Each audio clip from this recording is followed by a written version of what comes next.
Hello friends, இன்றைக்கி நாங்கள் பூசணிக்காய் வெஞ்சனம் வைக்க போகிறோம். அதுக்கு பூசணிக்காயை நறுக்கி கழுவி வச்சுருக்கோம். தாளிக்கிறதுக்கு ஒரு மிளகா வத்தல், பச்சை மிளகா, கருவேப்பிலை, வெங்காயம் நறுக்கி வச்சுருக்கோம். இப்போ சட்டியில் நல்லெண்ணெய் ஊற்றிக்கிடுவோம்.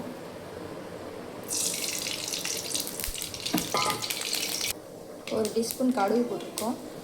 கடுகு பொரிஞ்சு வருது. சீரகம் கொஞ்சம் சேர்த்துக்கோம். கடுகுலாம் பொரிஞ்சிடுச்சு. இப்போ நம்ம அதில் கருவேப்பிலை சேர்த்துக்குவோம். வெங்காயம் சேர்த்துக்குவோம். வெங்காயம் நல்லா வதங்கி வந்துடுச்சு. நம்ம அறுத்து வச்சுருக்க பூசணிக்காய் சேர்த்துக்குவோம்.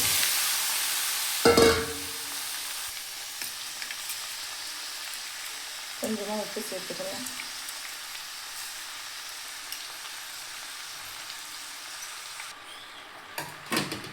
நல்லா கிண்டி விட்டாச்சு.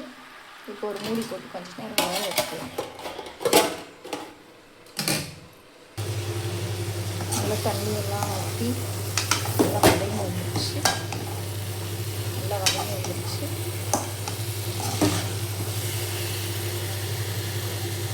பூசணிக்காய் பொரியல் ரெடி. செம்மையாக இருக்கும்.